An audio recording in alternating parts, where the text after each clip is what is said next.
ఓం నమో వెంకటేశాయ. మనము ఈరోజు 1 జనవరి 2024 నుంచి 31 డిసెంబర్ 2024 వరకు సంవత్సర లగ్న రాశి ఫలితాలను గురించి తెలుసుకుందాం.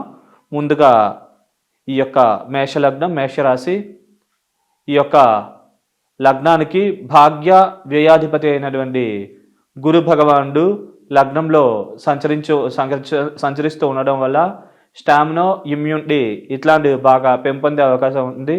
విద్యార్థులకి విద్యలో మార్కులు బాగా ఎక్కువ వస్తాయి. అలాగే భాగ్యాభివృద్ధి, నిల్వధనం పెంపొందడం, చేసే వృత్తిలో మంచి రాణింపు, అలాగే వివాహ ప్రయత్నాలు చేసే వాళ్ళకి వివాహం పరంగా వరుడైతే వధువు, వధువైతే వరుడు లభించే అవకాశం చాలా ఎక్కువగా ఉంటుంది. కాబట్టి ఈ సమయాన్ని మీరు సద్వినియోగం చేసుకుని తొందరగా ఈ యొక్క పనులని నెరవేర్చుకోగలరు.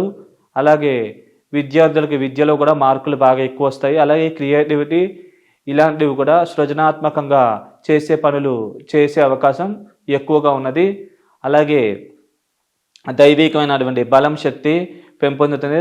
తీర్థయాత్రలు, పుణ్యక్షేత్ర సందర్శనాలు ఇట్లాంటివి చేసే అవకాశం బాగా ఎక్కువగా ఉంటుంది. అలాగే బంగారు ఆభరణాలు కూడా బాగా కొనుగోలు చేస్తారు. అలాగే భూములు, స్థలాలు వాటి యొక్క విలువ, రేటు పెరుగుతుంది. మీరు కొనాలనుకుంటే తక్కువ రేటుకి భూములు లభించే అవకాశం ఉంది. అలాగే అమ్మాలనుకుంటే కనుక మీరు అనుకున్న రేటుకి దగ్గరగా మీకు అమ్ముడుపోయే అవకాశాలు కూడా ఎక్కువగా ఉన్నాయి. కాబట్టి సద్వినియోగం చేసుకోగలరు. అలాగే అనుకోని విధంగా అదృష్టం కలిసి వచ్చి ధనపరమైన, వ్యవహారికపరమైన అదృష్టం కలిసి వచ్చి ఉన్న స్థితి నుంచి ఉన్నత స్థితికి తొందరగా చేరుకోగలుగుతారు. కాబట్టి ఈ సమయాన్ని బాగా ఉపయోగించుకోగలరు. అలాగే తీర్థయాత్రలు, పుణ్యక్షేత్ర సందర్శనాలు, దైవిక కార్యక్రమాలు ఇలాంటి వాటిల్లో అధికంగా పాల్గొనే అవకాశం ఎక్కువగా ఉన్నది. కాబట్టి మీరు ఈ సమయాన్ని సద్వినియోగం చేసుకోగలరు. అలాగే బంగారం కూడా రేట్లు పెరుగుతాయి. అది మీరు ఒకవేళ బంగారు ఆభరణాలు కొనుగోలు చేస్తే కనుక వాటి యొక్క ధరలు పెరిగే అవకాశం ఎక్కువగా ఉన్నది.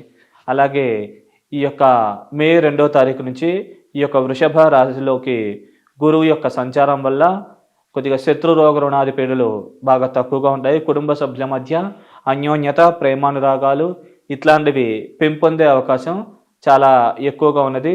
అలాగే శత్రు రోగ రుణాది పీడలు చాలా తక్కువగా ఉంటాయి. శత్రు వాళ్ళ నుంచి కూడా సహకారాలు లభిస్తాయి.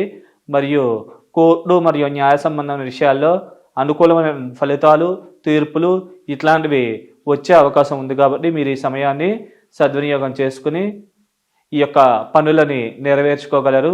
అలాగే ఆకస్మిక ధనలాభాలు, ఆకస్మిక ధన ప్రాప్తి ఇట్లాంటివి కూడా జరిగే అవకాశం ఎక్కువగా ఉన్నది. అలాగే వృత్తిపరంగా కూడా మంచి డెవలప్మెంట్ చాలా బాగుంటుంది. అంటే వృత్తిపరంగా కొద్దిగా వృత్తి స్థానాన్ని గురువు చూడడం వల్ల వృత్తిపరంగా రోజు రోజు ఇంప్రూవ్మెంట్ అవ్వడం, ధనపరమైన ప్రమోషన్లు, ఇంక్రిమెంట్లు మరియు ట్రాన్స్ఫర్ కోసం ప్రయత్నిస్తే కనుక మీరు ఏదైతే అనుకున్నారో ఆ యొక్క ప్లేస్కి ట్రాన్స్ఫర్ జరిగే అవకాశం ఉంటుంది. కాబట్టి మీరు ఈ సమయాన్ని సద్వినియోగం చేసుకుని ఉన్న స్థితి నుంచి ఉన్నత స్థితికి చేరుకోగలరు. అలాగే కుటుంబ సభ్యుల మధ్య, భార్యాభర్తల మధ్య అన్యోన్యత, ప్రేమానురాగాలు ఇట్లాంటివి కూడా బాగా పెంపొందే అవకాశం ఉన్నది. అలాగే ఈ యొక్క లగ్నానికి 12వ ఇంట్లో రాహు మరియు 6వ ఇంట్లో కేతు ఉండడం వల్ల ముఖ్యంగా వ్యక్తిగత జాతకంలో కనుక రాహు మహాదశ అయిపోయి కేతు మహాదశ మిగిలి ఉన్నట్లయితే కనుక మీకు రాహుకేతులు ఇద్దరు కూడా అద్భుతంగా యోగించి లాభిస్తారు. మంచి శుభ పరిణామాలని, అనుకూల ఫలితాలని ఇచ్చే అవకాశం చాలా ఎక్కువగా ఉన్నది. కాబట్టి సద్వినియోగం చేసుకుంటే మంచిది. శత్రురోగ రుణాది పీడలు బాగా తక్కువగా ఉంటాయి. అలాగే ఎవరైతే మీకు చెడు చేద్దాం అనుకుంటారో వాళ్ళ వల్లే మీకు మంచి జరిగే అవకాశం ఉంటుంది. అలాగే బ్యాంకుకు సంబంధించిన రుణాలు, లోన్లు ఇట్లాంటివి కూడా తొందరగా మంజూరు అయ్యే అవకాశం ఉంటుంది. అలాగే చేసే వ్యయం కూడా సద్వ్యయం అవ్వడం, తీర్థయాత్రలు, పుణ్యక్షేత్ర సందర్శనాలు, దైవికమైన కార్యక్రమాల్లో అధికంగా పాల్గొనే అవకాశం ఉంది. అలాగే వీసా, పాస్పోర్ట్ ఇట్లాంటివి కూడా తొందరగా మంజూరు అయ్యే అవకాశం ఉంది. అలాగే మే 2 నుంచి ఈ ఫలితాలు ఇంకా ఎక్కువగా జరిగే అవకాశం ఉంది. ఎందుకంటే గురుగ్రహ మార్పు వల్ల గురువు కూడా 6వ స్థానాన్ని చూస్తుండడం వల్ల ఈ ఫలితాలు ఇంకా ఎక్కువగా జరిగే అవకాశం ఉన్నది. కాబట్టి ఈ సమయాన్ని మీరు సద్వినియోగం చేసుకుంటే ఉన్న స్థితి నుంచి ఉన్నత స్థితికి తొందరగా చేరుకోగలుగుతారు.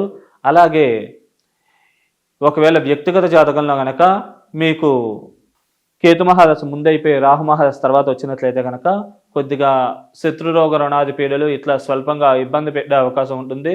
అలాగే అనవసరమైన ఖర్చులు, అనవసరమైన ప్రయాణాల వల్ల ధన నష్టం లాంటి పరిణామాలు జరిగే అవకాశం ఉంటుంది. కాబట్టి ఈ విషయంలో తగు జాగ్రత్తలు తీసుకుంటే అన్ని విధాలుగా కూడా లాభించి యోగించే అవకాశం ఉంటుంది. అలాగే ఈ యొక్క లగ్నానికి దశమ లాభాధిపతి అయినటువంటి శనీశ్వరుడు లాభస్థానంలో ఉండడం వల్ల లాభాల పేరుతో స్వల్పంగా నష్టం జరగడము, విద్యార్థులకి శని దశలు అంతర్దశలు నడిస్తే మార్కులు కొద్దిగా తక్కువగా రావడం లాంటి పరిణామాలు జరిగే అవకాశం ఉంది. కొద్దిగా స్టామినా ఇమ్యూనిటీ తగ్గడం, కొద్దిగా అనవసరమైన భయాలు, ఫోబియాల వల్ల ఇబ్బంది పడడం లాంటి పరిణామాలు జరిగే అవకాశం ఉంది. అలాగే వ్యక్తిగత జాతకంలో కనుక మీకు సూర్య దశ కానీ, చంద్ర దశ కానీ, అంతర్దశ కానీ, కుజ దశ కానీ, అంతర్దశ కానీ ఇట్లా నడిస్తే కనుక ఇంకా బాగా యోగించి లాభించి ఉన్న స్థితి నుంచి ఉన్నత స్థితికి వెళ్ళే అవకాశం ఉంది. అలాగే వ్యక్తిగత జాతకంలో శుక్ర, శని, బుధ దశలు నడిచినట్లయితే కనుక కొద్దిగా మానసికంగాను శారీరకంగా చిన్న చిన్న ఇబ్బందులు, సమస్యలు, ఒడిదుడుకులు ఇట్లాంటి వాటి వల్ల సతమతమయ్యి సమస్యలు వచ్చే అవకాశం ఉంది. కాబట్టి ఈ విషయాల్లో కొద్దిగా జాగ్రత్తగా వ్యవహరించగలరు. అలాగే వ్యక్తిగత జాతకంలో కనుక రాహు మహాదశ 18 సంవత్సరాలు మిగిలి ఉన్నా కూడా కొన్ని చిన్న చిన్న ఇబ్బందులు వచ్చే అవకాశం ఉంది. ఈ విషయంలో జాగ్రత్తగా ఉంటే కనుక మిగతా అన్ని పరాలకు కూడా లాభించి యోగించి ఉన్న స్థితి నుంచి ఉన్నత స్థితికి రాగలుగుతారు. అలాగే మీరు వ్యక్తిగత జాతకంలో మీరు దోష ప్రభావాలను తగ్గించుకుని ఉన్న స్థితి నుంచి ఉన్నత స్థితికి చేరుకోవాలనుకుంటే కనుక నల్ల నువ్వులు, మినపపిండి ఈ రెండూ కూడా బెల్లంతో పాటు కలిపి శనివారం కూడా ఆవుకి శని స్తోత్రం, రాహు స్తోత్రం చదువుకుని పశ్చాత్తాభావంతో ఆవుకి తినిపించినట్లయితే కనుక ఈ దోషం యొక్క ప్రభావం తగ్గి ఉన్నత స్థితి నుంచి ఉన్నత స్థితికి చేరుకోగలుగుతారు. అలాగే దైవికంగా మీరు రెగ్యులర్గా రోజు చదువుకోవాల్సిన స్తోత్రాలు అయితే కనుక లక్ష్మీ స్తోత్రము, అలాగే విష్ణు సహస్రనామ స్తోత్రం ఇవి పారాయణ చేసుకుంటూ దగ్గరలో విష్ణు సంబంధమైన ఏమైనా దేవాలయం ఉంటే కనుక ప్రదక్షిణ నమస్కారాలు ఆచరించుకోవడం, శక్తి ఉన్న వాళ్ళు నెలార్చనకి కట్టడం, ఇలాంటి పరిహారాలు ఆచరించుకోవడం మంచిది. ఇంకా శక్తి ఉన్న వాళ్ళు ఈ యొక్క గురుగ్రహానికి జపతర్పణ హోమాదులు చేయించుకుని పాపగ్రహ ధాన్య దానాలు ఇచ్చుకుంటే మంచిది. ఇలా చేసుకుంటే కనుక ఉన్నత స్థితి నుంచి ఉన్నత స్థితికి తొందరగా రాగలుగుతారు. అన్ని పరాలకు కూడా యోగించి లాభిస్తుంది. శుభం.